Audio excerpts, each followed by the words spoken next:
नहीं जा सकता। जिसको हिंदू अग्रदर सम्राट कहते थे, उसी को जाति के आधार पर गाली देने का काम करते। इसका मतलब जब तक वो व्यक्ति आपका काम करेगा तब तक आप उसको पलकों बिठा कर रखोगे। जैसे ही वो कोई आपका रोल भी नहीं है यूजीसी में, तो आप उनको गाली देने लग जाओगे। ये है जाति का सत्य। मैं और बताता हूं, हाथ कानून को आश्रित और पढ़े लिखे को फांसी का। कल ही एक मामला हुआ एक बैंक में, दो बेटियां थी। वो एक बेटी कहती है कि मैं ठाकुर और दूसरी बेटी ब्राह्मण समाज की है। मैं तो तमाम महिलाओं का सम्मान करता हूं, लेकिन आप देखो कि उन्होंने क्यों नहीं कहा कि मैं हिंदू हूं और दूसरी बेटी ने क्यों नहीं कहा मैं हिंदू। एक ने कहा मैं ठाकुर, दूसरे ने कहा मैं ब्राह्मण, और दोनों अपने अपने समाज से समर्थन मांग रही है और दोनों के विरोध में एक दूसरे के समाज के लोग गाली बनने का काम करते हैं। इसलिए मैं आपको बता रहा हूं कि वर्ग की बात नहीं है, ये बात जातियों तक जाती है जब आपके अधिकारों पर हमला होता है। और सबसे बड़ी बात देखो, जिनके बच्चों को जो बच्चे मर रहे हैं जिनके, क्योंकि 118% की वृद्धि हुई अपराध में। ये मैं नहीं कह रहा हूं, ये सरकार के आंकड़े कह रहे हैं, एजेंसियों के आंकड़े कह रहे हैं। 118% की वृद्धि हुई और कानून की ये गाइडलाइन कैसे बनी? सुप्रीम कोर्ट ने ऑर्डर किया कि गाइडलाइन बनाओ यूजीसी को। यूजीसी ने गाइडलाइन बनाई, हमने नहीं बनाई। और उस गाइडलाइन में जैसे ही पिछड़े वर्ग के लोगों को जोड़ा, क्योंकि गाइडलाइन तो 2012 में बनी थी, 2012 में बनी, लेकिन जैसे पिछड़े वर्ग के लोगों को जोड़ा तत्काल विरोध शुरू हो गया। मैं आपको बताना चाहता हूं कि इस नारे के पीछे अगर कुछ है तो वो पिछड़े वर्ग के लोगों का विरोध है। इस बात को मेरी आप याद रखना। ये सरकार की सोच पिछड़ा वर्ग विरोधी है और हम इस बात को इसलिए लड़ रहे हैं क्योंकि हम जानते हैं कि राष्ट्रपिता ज्योतिबा फुले हमारे लिए लड़ रहे थे, छत्रपति साहू जी महाराज हमारे लिए लड़ रहे थे, टीवी कल्याण नायकर स्वामी कल्याण यादव हमारे लिए लड़ रहे थे, महाराज रामचंद्र वर्मा चौधरी महाराज के भारत छोड़गा चौधरी चरण सिंह हमारे लिए लड़ रहे थे। इसलिए आज हम यहाँ सीमा तान के खड़े हैं कि हम अपने भाइयों को अकेला नहीं महसूस होने देंगे, उनके साथ। प्यारे साथियों, यूजीसी की बात हुई है, मैं पूछना चाहता हूं कोई ऐसा प्रोटेस्ट बताओ जो यूजीसी के विरोध में हुआ हो और पुलिस ने उन पर लाठी चलाई हो। कोई एक विरोध आप मुझे बताओ पूरे देश में, या उनको पकड़ के खींचा हो, या उनके कार्यक्रम में इस तरह से माइक उठा के बीच बीच में कहा हो कि मैं आपके लोग क्या, मैं आपके लोग ज्यादा समय हुआ। लेकिन जैसे आप लोग आंदोलन कर रहे हैं, कहाँ बीएचयू में, कहाँ गोरखपुर यूनिवर्सिटी में, कहाँ लखनऊ यूनिवर्सिटी में, कहाँ जेडीयू में, कहाँ जीयू में, आपको पीट भी रहे हैं और पीट के उठा के बंद भी कर रहे हैं। क्योंकि जो समाज प्रभावी होता है, जिनके पास मीडिया होता है, जिनके अधिकारी होते हैं, जिनकी एजेंसियां होती हैं, जिनके पास वॉइस होती है, उनकी छोटी से छोटी बात भी लाखों मील तक दूर जाती है और जिनकी आवाज नहीं होती उनको हत्या करके लटका दिया जाता है। तो चारों तरफ सुनसान, चारों तरफ इस तरह का चुप्पी होती है कि जैसे कुछ हुआ ही नहीं। इस देश में क्या नहीं सामने, क्या नहीं सवाल देश में। हमने लखनऊ बातें कहां सुना जहां हमारी मां के पेट चीर के और जो बच्चे थे पेट में उनको निकाल कर तलवार के नोक पर खड़ा करते हैं। क्या ये सामने थे? इधर से दलितों, पिछड़ों, मुसलमानों, आदिवासियों ने क्या नहीं कहा?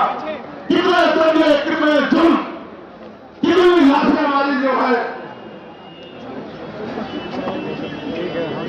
क्या क्या क्या बयान करूं मैं, क्या क्या लिखा है देश में, कितने दंगे, कितने एनसीआरबी का डेटा क्या कहता है, कितने बच्चों की कदर रोकती है। मैं कहता हूं सार्वजनिक करो, रिकॉर्ड उठा के बताओ कि जिन बच्चों की 1 लाखों की संख्या में कदर रोकती है, किस समाज की, किस समाज की, बताओ इस समाज को। क्योंकि ये समाज सेवा है, इनको नहीं पता कि रोज इनकी बच्चों को, बेटियों को कहीं ना कहीं प्रदेश में, देश में जुल्म जाति का शिकार होना पड़ रहा है। और जब न्याय मांगने जाते हैं तो लाठियों का स्वागत होता है, अपमान निकाले दी जाती है। इसलिए मैं कह रहा हूं कि ये नारा तार्किक नहीं है जो नारा लगा के आपको लंबे समय से बेवकूफ बनाया जा रहा है। ये नारा तार्किक होता तो मैं गारंटी देता हूं कि यूजीसी गाइडलाइन के खिलाफ कोई आदमी सड़क पर नहीं आता। वो कहता कि यूजीसी गाइडलाइन, अच्छा डर कौन, डरेगा कौन? कानून कितने देश में 302 है, 304 है, 308 है, 307 है, कितने कानून है, इतने कानून बने हुए हैं। हर कानून का दुरुपयोग हो सकता है। वो दुरुपयोग का एक तो मामला था 2012 से SC के उसमें गाइडलाइन बनी हुई है। आपके 10 मामले हैं जो आपके खिलाफ फर्जी दर्ज हो गए, कुछ तो होगा आपके पास इसके आधार पर आप कह रहे हो, लेकिन कोई तथ्य नहीं है। एक ही तथ्य है कि हमें अपराधी मान रहे। हम कहां अपराधी मान रहे हैं भाई? हम कौन अपराधी मानने वाले? कन्वेंशन रेट कहता है कोर्टों का। हम तो किसी को सवाल नहीं करते कि जब हाई जुडिशरी में, हाई कोर्ट में और सुप्रीम कोर्ट में हमारा रिप्रेजेंटेशन नहीं होता, हम तो तब भी सवाल नहीं करते। हम जैसा भूला भरा कौन होगा? कौन होगा? कौन होगा? हमसे ज्यादा सीधा सच्चा व्यक्ति तो इस देश में कोई भी नहीं होगा जो जुल्म में रहता है और चुप भी रहता है। जानवर भी अपने हक के लिए लड़ते हैं, हम लोग तो अपने हक के लिए भी लड़ पाते हैं। हमसे ज्यादा सीधा भोला कौन होगा? और इसी भोलेपन का फायदा लंबे समय से उठाया जा रहा है। प्यारे साथियों, इसका एक उदाहरण बताता हूं कि क्यों लड़ना पड़ता है। मध्य प्रदेश में 90 के बाद, जब मंडल कमीशन के बाद आरक्षण लागू हुआ पिछड़े वर्ग के लोगों को, तो आज भी वो भैया खड़ा है। 13% आरक्षण वहां जो संवैधानिक 27% मिला है, उसमें से भी 13% मिलता है। वो रोज आंदोलन करते हैं। यही सुप्रीम कोर्ट उस मामले को हाई कोर्ट नीचे दबा के रखता है। क्यों नहीं सुनता?